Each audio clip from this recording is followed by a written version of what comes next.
नमस्कार मित्रों। तो आज આપણે ધોરણ 10 માં સંભાવના લેક્ચરનો બીજો પાર્ટ 2 આપણે જોઈશું। આગલા લેક્ચરમાં આપણે સંભાવના વિશે સંભાવનાની પ્રસ્તાવના, પ્રાથમિક ઘટના કોને કહેવાય, પૂરક ઘટના કોને કહેવાય, સંભાવનાનું સૂત્ર હતું, પીઓ ઘટના એમાં ઉદ્ભવ પ્રયત્નની સંખ્યા, કુલ પ્રયત્નની સંખ્યા, પાસા વિશે ટોટલી માહિતી આપી, પત્તા વિશે ટોટલી માહિતી, સિક્કા વિશે કોઈ પણ જે એક માર્કમાં ખાસ કરીને જે આગલો લેક્ચર પ્રસ્તાવનાનો છે એમાં 4 માર્કમાંથી મોસ્ટ ઓફ 1 થી 2 માર્ક તો પ્રસ્તાવનામાંથી ખાસ કરીને દર વખતે હોય છે। તેમ તો પ્રસ્તાવના લગભગ તમારી ક્લિયર થઈ જાય તો ચેપ્ટર લગભગ 100% ઈઝી ચેપ્ટર થઈ જાય છે। હવે એક માર્કના પ્રશ્ન છે 3 બહુ સિમ્પલ નાના દાખલા છે। શા માટે ફૂટબોલની રમત ની શરૂઆતમાં કઈ ટુકડીને બોલ મળવો જોઈએ તે નક્કી કરવા માટે સિક્કો ઉછાળવો એ નિષ્પક્ષ ક્રિયા છે, એટલે નિષ્પક્ષ એટલે જરૂરી છે। હવે આપણે ફૂટબોલ હોય કે ક્રિકેટ હોય કોઈ પણ જ્યારે રમતની શરૂઆત થાય ત્યારે આપણે સિક્કો એક ઉછાળીએ છીએ। એક સિક્કામાં એક બાજુ સાપ હોય છે, એક બાજુ કાટ હોય છે, એનો મતલબ એમ થાય પોસિબિલિટી સંભાવના કેટલી છે 2। એનો મતલબ એમ થયો કે સમસંભાવી છે। શું છે? સમસંભાવી, જેના 2 જ હોય। આના પહેલાનો દાખલો, બાળક જન્મ્યું સમસંભાવી છે કે નહીં? હા, કારણ કે બાબો હશે અથવા બેબી હશે। તો હવે ફૂટબોલની રમતની શરૂઆત કરતા પહેલા સિક્કો ઉછાળવો જરૂરી છે? હા, કારણ કે લખવાનું છે હા, કારણ કે ફૂટબોલની રમતની શરૂઆતમાં સિક્કો ઉછાળવો જરૂરી છે, કારણ કે સિક્કો ઉછાળવાથી તમને ખબર પડશે કે કઈ ટીમને બોલ મળશે। હવે ફૂટબોલની જગ્યાએ ક્રિકેટ કરી નાખો।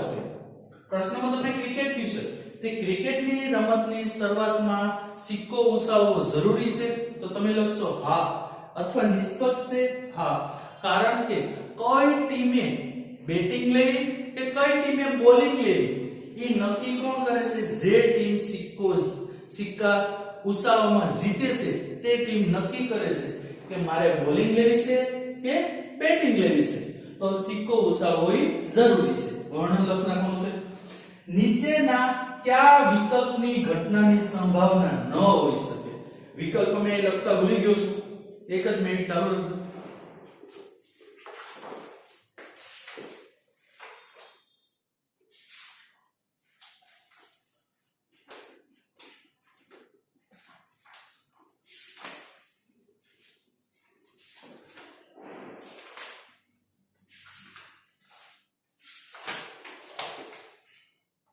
a બરાબર m છે 2/3, b બરાબર -1.5, c બરાબર 15% અને d બરાબર 0.7। તો આ તમે જોઈ શકો છો કે નીચેનામાંથી કયા વિકલ્પની ઘટનાની સંભાવના ન હોઈ શકે? તો મેં પહેલા લેક્ચરમાં તમને કીધું હતું ચોક્કસ ઘટનાની સંભાવના 1 હોય, અચોક્કસ ઘટકની સંભાવના 0 હોય, પણ કોઈ પણ ઘટકની સંભાવના ક્યારેય ન હોય, માઈનસ નિશાની હોય નહીં। તો આમાં તમે બીજો ઓપ્શન જોઈ શકો છો કે માઈનસ ઓપ્શન છે, તો માઈનસ કોઈની સંભાવના હોઈ શકે નહીં। માઈનસ કોઈ વસ્તુ ન હોઈ શકે, માઈનસ તમારી ઉંમર ન હોઈ શકે, હાઈટ ન હોઈ શકે, કોઈ વસ્તુ માઈનસ હોઈ શકે નહીં। તો આનામાંથી એમ થાય કઈ ઘટનાની સંભાવના ન હોઈ શકે? તો માઈનસ ઘટનાની સંભાવના ન હોઈ શકે। ત્રીજો દાખલો, કાલે એક દાખલો આવો ગણ્યો તો PE બરાબર 0.05 હોય તો E નહીં એટલે PE ડેશ। હવે હું દાખલો ગણું છું, PE plus PE dash. PE dash એટલે E નહીં બરાબર શું લખવાનું છે? 1। તમને બેમાંથી કોઈ પણ એક કિંમત આપેલી હશે, અત્યારે શું આપેલી છે? PE ની કિંમત આપેલી છે 0.05, PE ડેશ બરાબર 1। હવે આની આગળ કઈ નિશાની ન હોય તો શું હોય? પ્લસ હોય છે, બરાબર ની સામેની સાઈડ જાય તો માઈનસ, તો PE ડેશ બરાબર 1 - 0.05, PE ડેશ બરાબર 1 - 0. હવે જો કોઈ હોશિયાર વિદ્યાર્થી હશે તો ડાયરેક્ટ ખબર પડી જશે કે 1 માંથી 0.05 જાય તો 0.95 આવશે, પણ જો ખબર ન પડે તો અહીં દાખલામાં આ લખું છું સાઈડમાં 1 આમ લખી શકાય, પોઈન્ટ પછી કોઈ પણ જેટલા મીંડા લોકો કોઈ ફેર પડતો નથી, 0.05 માઈનસ 0 માંથી 5 જાય ન જાય, દસકો લેવો પડશે, ક્યાંથી દસકો લેશું 1 ની નાથી દસકો લેશું, અહીં 0 આવશે, અહીં 9 આવશે, અહીં 10 આવશે.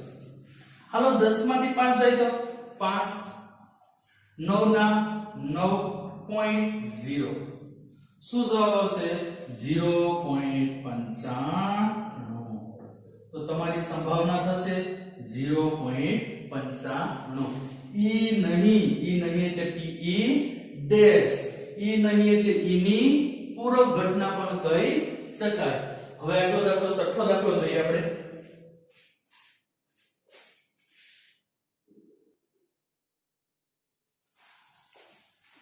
હવે આપણે છઠ્ઠો દાખલો એક જોશું. એક થેલામાં લીંબુના સ્વાદની જ મીઠાઈ છે. એક થેલો છે એમાં લીંબુના સ્વાદની જ મીઠાઈ છે અને માલિની વ્યક્તિનું નામ છે. એ થેલામાં જોયા વગર એક મીઠાઈ બહાર કાઢે છે. એક આખો થેલો ભરેલો છે, એ થેલામાં લીંબુના સ્વાદ એટલે ખાટી મીઠાઈ છે, લીંબુના સ્વાદની જ મીઠાઈ છે, બીજો કોઈ સ્વાદ એમાં નથી, ગળ્યો તો કોઈ સ્વાદ નથી. હવે એક મીઠાઈ કાઢે, હવે આખો થેલો જો લીંબુના સ્વાદની મીઠાઈનો ભર્યો હોય એમાંથી ગમે મીઠાઈ કાઢશે તો કેવી નીકળશે? લીંબુના સ્વાદની જ મીઠાઈ નીકળશે, એમાંથી કોઈ ગળી મીઠાઈ નીકળશે નહીં. તો હવે આપણે જોઈએ, નારંગીના સ્વાદની મીઠાઈ હોય, આખો થેલો લીંબુના સ્વાદનો ભર્યો હોય, એમાંથી નારંગીના સ્વાદની મીઠાઈ નીકળવાની શક્યતા થશે? આમ જોયા વેતનો આપણે ખબર પડી જાય ના હોય, નારંગીના સ્વાદની એક પણ મીઠાઈ નીકળશે નહીં. તો ડાયરેક્ટ આપણે જવાબ લખવો હોય તો લખી શકીએ સંભાવના 0 થશે. સંભાવના શું થશે? 0. હવે લીંબુના સ્વાદની મીઠાઈ હોય એની સંભાવના, હા બધો આખો થેલો લીંબુના સ્વાદનો જ ભર્યો છે, એની સંભાવના કેટલી થશે? 1. દાખલો ગણીને આપણે કઈ રીતનો ગણવો? હાલો પહેલા કોઈ પણ દાખલો ગણવાની શરૂઆત પહેલા કુલ સંખ્યા ખાસ કરીને ધ્યાન રાખવાનું.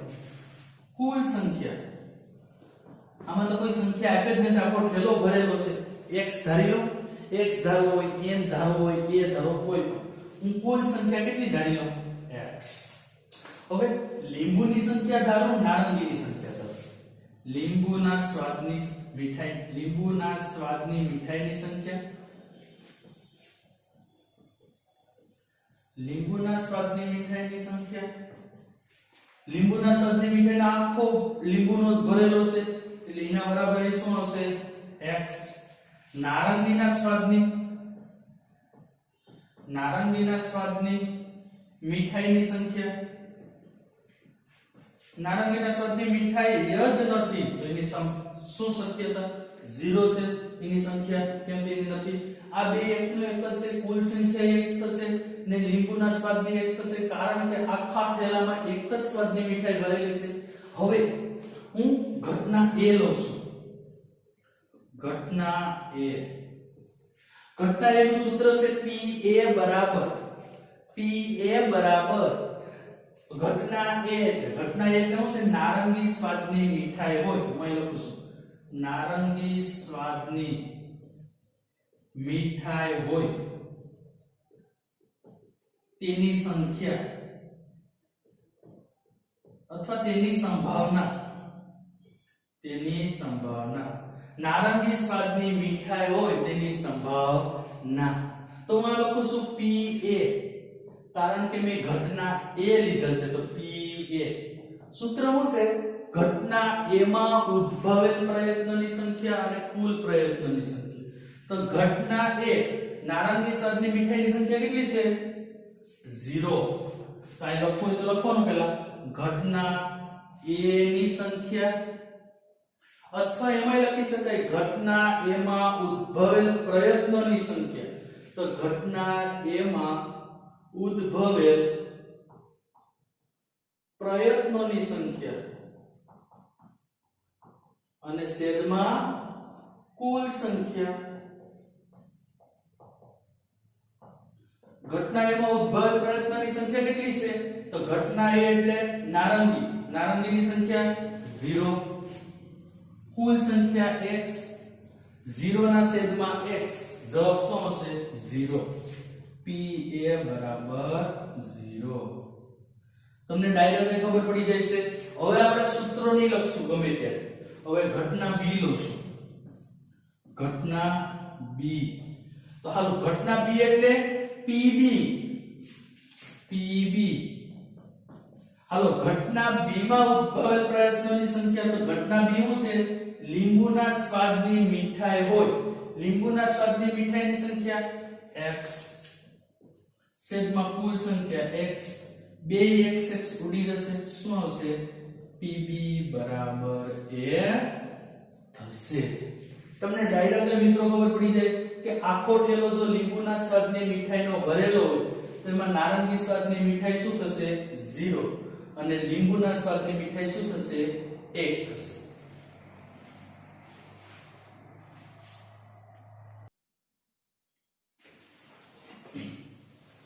હવે મિત્રો આપણે સાતમો દાખલો છે.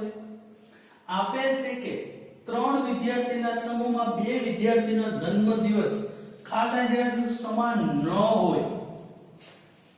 3 વિદ્યાર્થી છે એમાં 2 વિદ્યાર્થીના જન્મદિવસ સમાન ન હોય તેની સંભાવના આપણે આપી દીધી છે 0.992. તો જન્મદિવસ સમાન હોય તેની સંભાવના આપણે ખબર છે. ટોટલી સંભાવનાનો સરવાળો કેટલો થાય છે? 1 થાય છે. તો હવે હું નીચે લખું છું. જન્મદિવસ સમાન ન હોય તેની સંભાવના.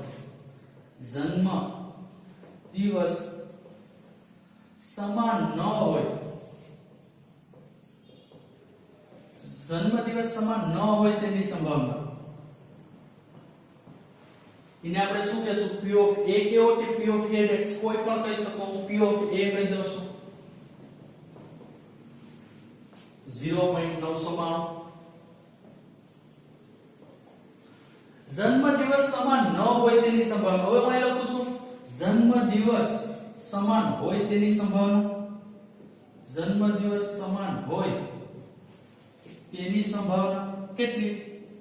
હવે વિરુદ્ધ પ્રક્રિયા છે. જન્મદિવસ સમાન ન હોય તો P of a કીધો. જન્મદિવસ સમાન હોય તો P of a x. કારણ કે આ બે ઘટના એકબીજાની કેવી છે? પૂરક ઘટના છે. તો P of a x બરાબર કેટલા થશે? હાલો સૂત્ર તો આપણે ખ્યાલ જ છે.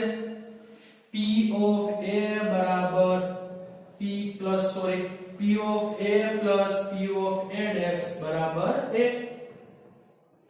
P of a બરાબર આપી દીધું છે 0.992. P of a x શોધવાનો છે આપણે 1. આ કઈ ન હોય તો શું હશે? પ્લસ. આ બાજુ જાય તો શું થાય? માઈનસ થશે. તો P of a x બરાબર 1 માઈનસ 0.992. હવે 1 માંથી ખાસ ધ્યાન રાખજો. આમાં લખી શકાય 1 પછી કોઈ પણ પોઈન્ટ મૂકો, કોઈ ફેર પડતો નથી. 0.992 લખું છું. માઈનસ 0 માંથી 2 ન જાય, દસકો લેવો છે. ક્યાંથી દસકો લેશું? 1 ની નાથી દસકો લેશું. 0 9 9 10. 10 માંથી 2 જાય તો 8. 9 માંથી 9 જાય તો 0. 9 માંથી 9 જાય તો 0. પોઈન્ટ ના પોઈન્ટ, 0 ના 0. હવે તમને ખાસ કરીને એ પણ યાદ હોવી જોઈએ 0.992 છે તો 1000 માંથી કેટલા ઘટે છે? તો 0.08 ઘટે છે. તો તમારો જવાબ શું આવશે? P of a x બરાબર 0.008. તો હવે ખાસ કરીને આ રીતના લખવાનું છે. હવે કોઈ એમ કીધું કે જન્મદિવસ સમાન ન હોય તેની સંભાવના P of a x મેં લઈ લીધી છે, તો આને P of a લઈ લેવાનું છે. એમાં કોઈ પણ જાતનો જવાબમાં ફેર પડતો નથી. આના પછીનો આપણે દાખલો જોઈએ. 8મો દાખલો આપણે જોઈએ.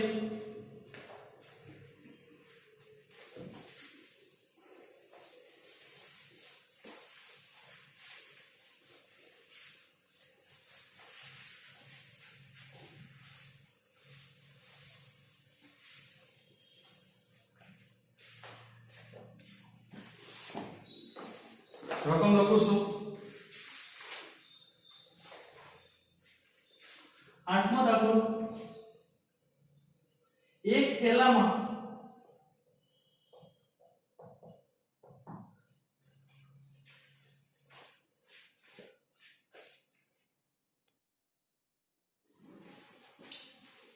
હવે એક થેલામાં 3 લાલ 5 કાળા દડા છે. તમે જોયું છે એક થેલામાં 3 લાલ અને 5 કાળા દડા છે. થેલામાંથી એક દડો યાદચ્છિક રીતે કાઢવામાં આવે એટલે પસંદ કરવામાં આવે તો બહાર કાઢેલો દડો કેવો હોય? લાલ હોય તેની સંભાવના અને લાલ ન હોય. હવે લાલ ન હોય તો ઓટોમેટિક આપણે ખબર જ હોય કેવો દડો હોય? કાળો હશે. એક થેલામાં 3 લાલ અને 5 કાળા દડા હોય ને તમે એમ કહો કે દડો કાઢ્યો છે લાલ નથી એટલે ઓટોમેટિક કયો દડો હશે? કાળો દડો હશે. પેલા એ એટલે ઘટના એ લઈ લઉં છું. સોરી, કુલ દડાની સંખ્યા પેલા કુલ દડાની સંખ્યા 3 + 5 શું થશે? 8. 3 + 5 બરાબર 8. એટલું થઈ ગયું છે. હવે ઘટના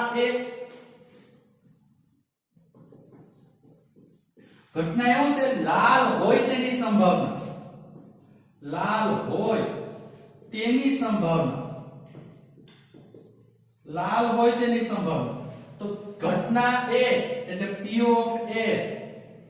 હાલો, લાલ દડા કેટલા છે? 3 દડા ને છેદમાં કુલ દડાની સંખ્યા તો 3/8 થશે. P of B કરો. P of B બરાબર અથવા ઘટના B. ઘટના B શું છે? લાલ ન હોય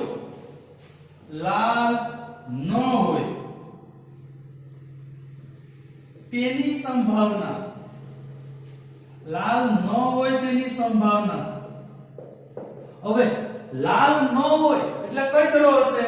કાળો દડો હશે. તો લાલ ન હોય તેની સંભાવના એટલે કાળા દડાની સંભાવના.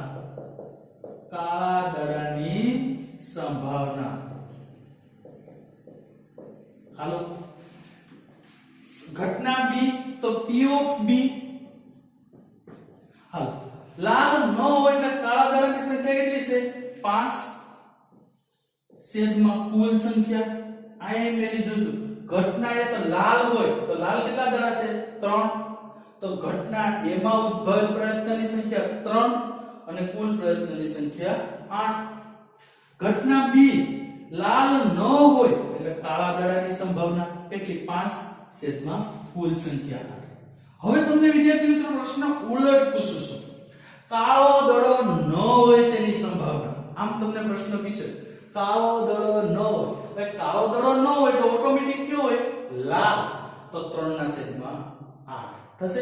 તમને એમ કીધું કાળા દડાની સંભાવના શોધો. તો કાળા દડા કેટલા છે? 5/8. આમ કોઈ પણ રીતે પ્રશ્ન પૂછી શકે છે. હવે આના પછી 9મો દાખલો આપણે જોઈએ. રકમ લખું છું.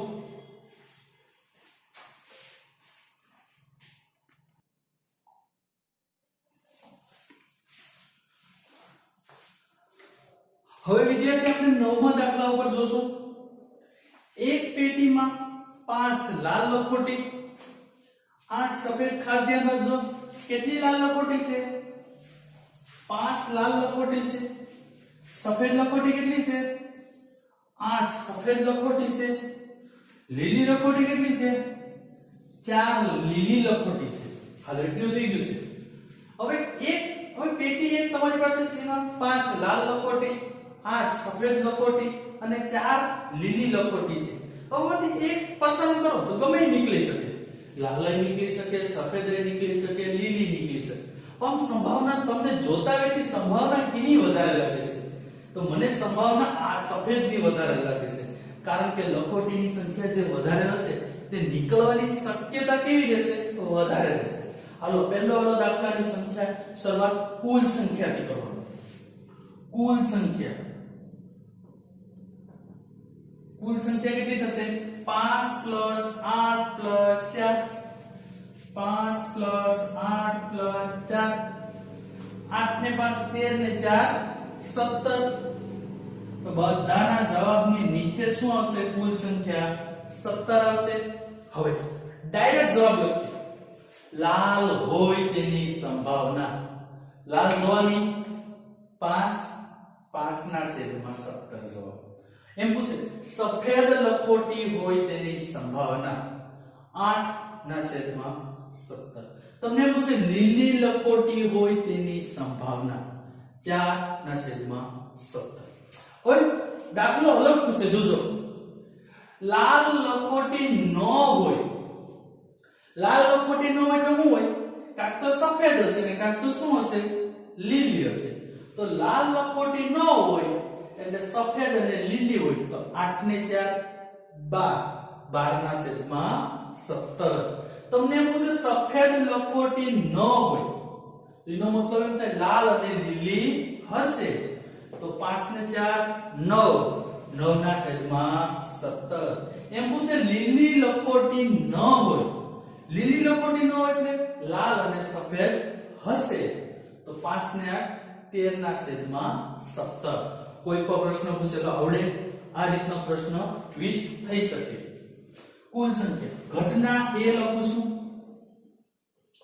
ઘટના એ લાલ હોય તેની સંભાવના લાલ હોય તેની સંભાવના હાલો તો ઘટના એ એટલે p ઓફ a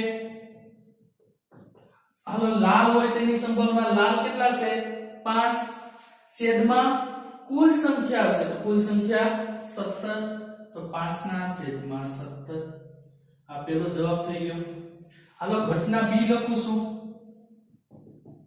ઘટના b ઘટના b શું છે સફેદ હોય તેની સંભાવના તો એ લખો ઘટના b સફેદ હોય તેની સંભાવના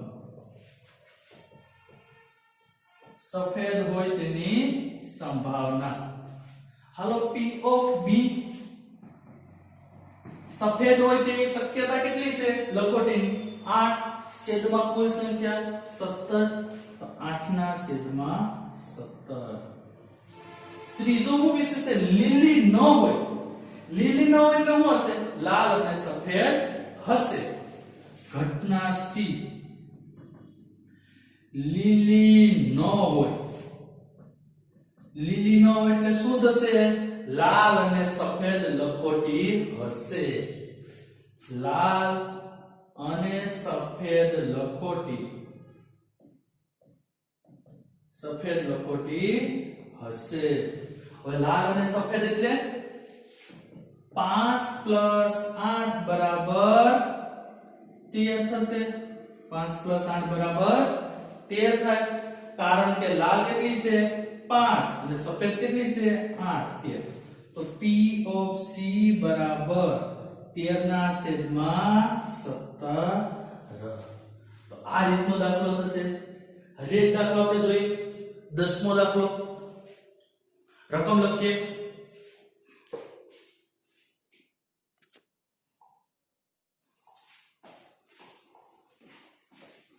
હવે વિદ્યાર્થી મિત્રો 10મો દાખલો આપણે જોયો છે રકમ ખાસ સમજવાની છે કેમ કે રકમ આપણે જો સમજી લે તો મોસ્ટ ઓફ આપણો 50 થી 60% દાખલો છે એ પૂરો થઈ જશે એક ગલ્લો છે જે આપણે પૈસા ભેગા કરીએ છીએ ને એ ગલ્લો છે એમાં 50 પૈસાના 100 સિક્કા 50 પૈસા એટલે ગુજરાતી ભાષામાં આપણે આખાના કહીએ છીએ એના કેટલા સિક્કા છે 100 સિક્કા રૂપિયા 1 ના 50 સિક્કા 1 રૂપિયાના 50 સિક્કા છે 2 રૂપિયાના 20 સિક્કા છે ગલ્લામાં ને રૂપિયા 5 ના 10 સિક્કા છે બધા ભેગા કરી લીધા હવે તમને આમ અંદાજિત પ્રશ્ન પૂછવામાં આવ્યો કે કઈ સિક્કાની સંભાવના સૌથી વધારે મળશે તો 50 પૈસાના કેટલા છે 100 સિક્કા છે તો સૌથી વધારે સંભાવના મળવાની કેમ કે આ જે 50 પૈસાના સિક્કા છે 100 છે રૂપિયા 1 ના 50 છે રૂપિયા 2 ના 20 રૂપિયા 5 ના 10 બધા સિક્કા ભેગા કરી દીધા છે ગલ્લામાં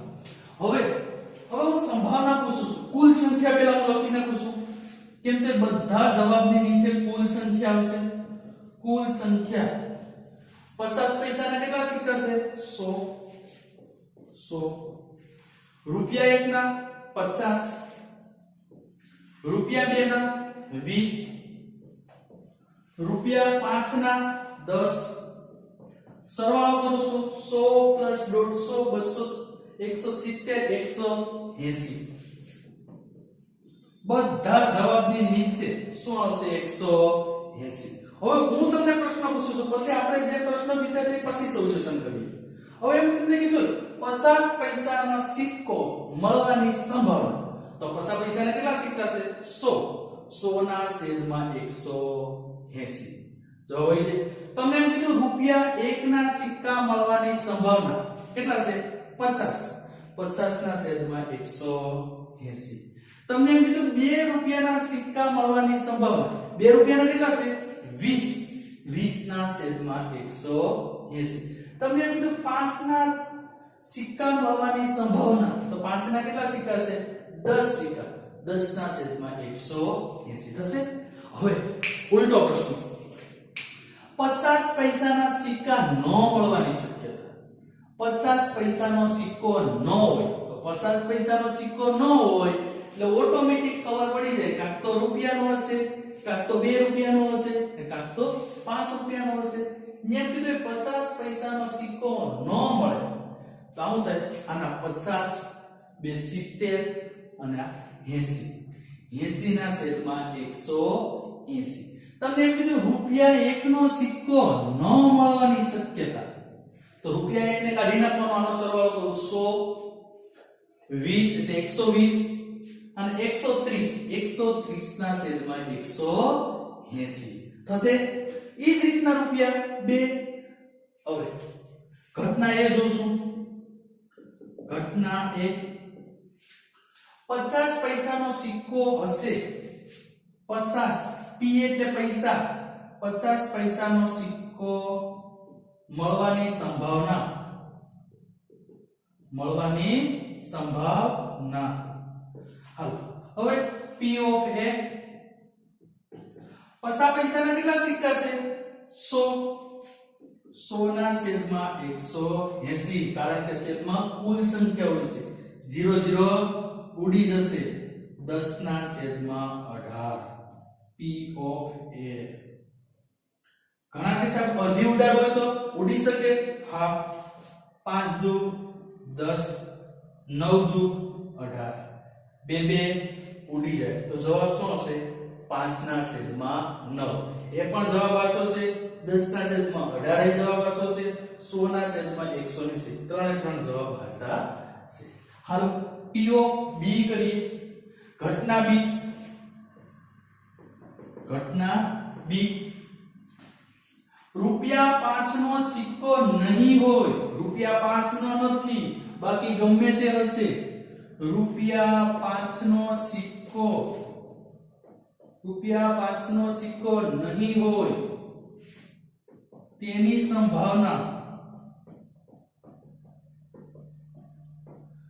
હાલો રૂપિયા 5 નો સિક્કો ન હોય એટલે કઈ હશે કાં તો 50 પૈસા હશે કાં તો 1 રૂપિયો હશે અને કાં તો 2 રૂપિયા હશે. તો રૂપિયા 5 નો સિક્કો નહીં હોય તેની સંભાવના તો કારણ કે રૂપિયો 1 હશે 50 પૈસાના સિક્કા હશે કાં તો રૂપિયાના હશે અને કાં તો 2 રૂપિયાના હશે. તો 100 50 પૈસાના સિક્કા કેટલા 100 રૂપિયા 1 ના 50 રૂપિયા 2 ના 20 રૂપિયા 5 તો લેવાનો નથી કારણ કે મેં કીધું છે રૂપિયા 5 નો સિક્કો નહીં હોય. આ બધાનો સરવાળો કરો કેટલો થશે 170. તો હાલો લખું છું P of B બરાબર 170 ના છેદમાં 180 0 ઉડી જશે. P of B બરાબર 17 ના છેદમાં 18 આ થઈ જશે. હવે તમને એમ પૂછ્યું 5 નો સિક્કો નહીં હોય એની જગ્યાએ પૂછ્યું તો રૂપિયા 2 નો સિક્કો નહીં હોય તો રૂપિયા 2 નો સિક્કો છે ને ચેકડી માર દેવાનો જોજો. હવે આ 100 + 50 એટલે 150 + 10 160 ના છેદમાં 180. તમને એમ કીધું રૂપિયા 1 નો ન હોય આ તો હોય રૂપિયા 1 નો સિક્કો ન હોય તો આ 100 પ્લસ 20 120 120 ને 10 130 130 ના છેદમાં 180 બસ અહીં સુધી આજના લેક્ચરમાં રાખીએ. હવે પછીનું જે બાકી છે એ નેક્સ્ટ ત્રીજા લેક્ચરમાં જોશું. Thank you.